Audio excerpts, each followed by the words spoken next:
tried it all. Why were SWAT teams used to arrest unarmed women and children? Why have relatives of those charged been brutally interrogated? Why have innocent people been kept in jail for years without trial?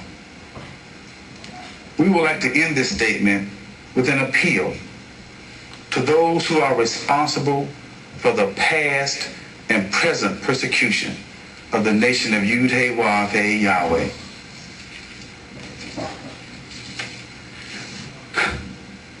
You and we both know that Yahweh, Yahweh Ben Yahweh, is being held for reasons other than those stated. You have taken our properties and our businesses. Do you now demand our bodies and our blood? We're becoming your slaves again, getting the release of our spiritual leader. We cannot exist apart from our religion, nor can we exist without our Father, Yahweh, Yahweh Ben Yahweh. So what are your demands?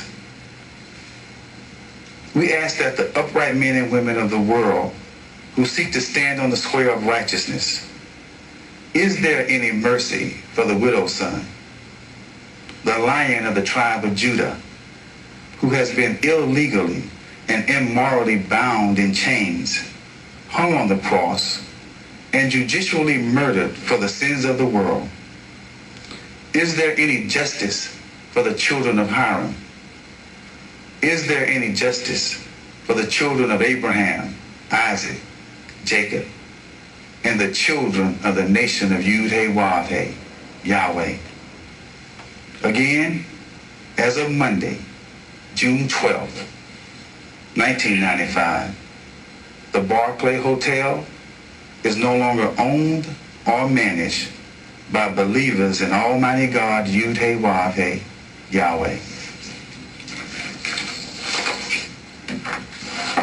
There is a cancer growing within the American federal government. This cancer was first visible on November 7th, 1990, when they launched a 7-state raid against Yahweh Ben Yahweh and the Nation of Yahweh. For 15 years, this dark shadow lurking in the federal government spent millions of tax dollars preparing for this moment. The federal SWAT teams detained hundreds of men, women, and children. They raided the homes and businesses of the Nation of Yahweh and found nothing illegal. This should not have surprised anyone, since Yahweh Ben Yahweh teaches only morality and respect for the law. In our reporting on the wrongful arrest and conviction of Yahweh Ben Yahweh, we showed you how the federal government used the testimony of a confessed murderer who was plea bargaining for his life. In our reporting, we showed you that the federal government used the same point men in state court and how quickly all these cases were dismissed or found not guilty because there was no evidence. The Judas from federal court was not believed by any state jury or judge. In spite of his being the land of the free, there are some within the federal government that plainly want the Nation of Yahweh destroyed. Let's start by examining the 1980s. During a time when the Nation of Yahweh was prospering economically by hard work and honest labor, they did it in what is referred to as low-income or depressed areas, what we used to call the ghetto. The Nation of Yahweh opened businesses, stores, hotels in cities all across America, and they were a success. Can you imagine how some federal agencies felt after they had spent millions trying to do the same thing, but the only thing they managed to accomplish was keeping their own jobs? Yahweh Ben Yahweh gives people a sense of hope. self-worth, and value. He tells them that they can succeed without government handouts, without unemployment benefits, without food stamps, and they succeed. Yahweh Ben Yahweh wanted to help the poor by offering the highest quality in food at the lowest prices in the Nation of Yahweh grocery stores, something not experienced before in these areas. And if the people were too old or unable to make it to the Yahweh grocery stores, they were given a ride for free. The late state representative, Jeff Reeves, said, and I quote, "We must become serious about our economic future.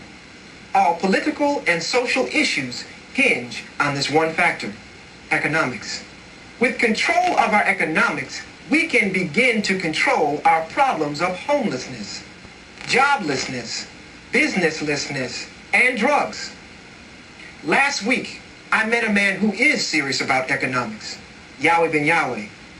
In a short 10 years, he has built a sizable operation in our community. Factory buildings, apartments, markets, and the list goes on.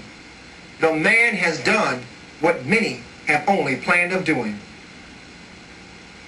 We have learned of the civil rights atrocities committed by these federal law enforcement personnel during the 1950s, the 1960s, and the 1970s. These federal agents stood squarely on the torn First 10 Amendments, the Bill of Rights. Are we so naive to believe that now everything is perfect? That now our personal liberties and freedoms are foremost in the minds of these federal agents who are on the payroll of the federal government? Mankind's darkest periods come with the intolerance of others. We have had purges, crusades, inquisitions, genocide, holocaust, and ethnic cleansings. This shadow government, this cancer in America, which has pursued and persecuted Yahweh Ben Yahweh and the Nation of Yahweh, is headed down a dark road, looking for its final solution. Yahweh Ben Yahweh created jobs, hope, and light. Part of our government is spending millions in tax dollars to smother that hope and light. At a time when part of our American government is trying to set its financial house in order, the other part, the shadow government, is spending millions because it does not like the color of a people's garment, which is white, or the color of their skin, which is not white. Thank you.